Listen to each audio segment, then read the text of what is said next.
Jo, tokia jau ta mūsų nervų sistema, kad ji nuolat prognozuoja. Matote, nervų sistema nelaukia, kol gyvenimas įvyks, kad galėtų jį neutraliai stebėti. Neutraliai, jo. Tavo buvimas čia, tam ypatingas ir yra. Tačiau mūsų nervų sistema visą laiką spėja, greičiausiai kas bus toliau ir spėja nuo ko? Nuo tai, kas įvyko praeityje. Jo, buvai atstumtas, vadinasi, kūnas išmoksta ką?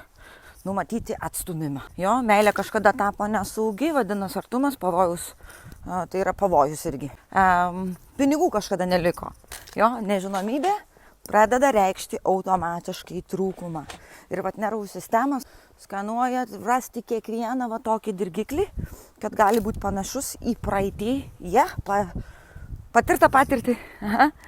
Ir va čia vat labai įdomu. Už savo tiesą tu kažkada sumokėjai priklausimo kainą, jo? Tada matomumas irgi pradės reikšti grėsmę. Tai gyvenimas pastoviai primena seną patirtį. Taip, jeigu mes nesąmoningai pasirenkam savo reakcijas, paprasčiausiai vakar visą laiką pereina į rytoj. Jo?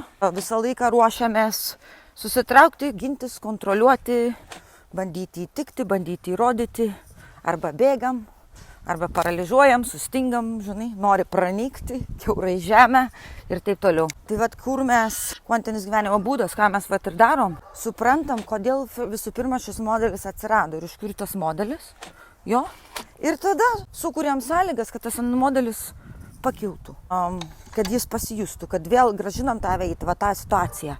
Jo, ir tada seną dirgiklį, kol kūnas laukia senos pabaigos. Jo, šį kartą mes pabaigiam kitaip. Šį kartą tu nebėgi ir neįrodinėji. Jo.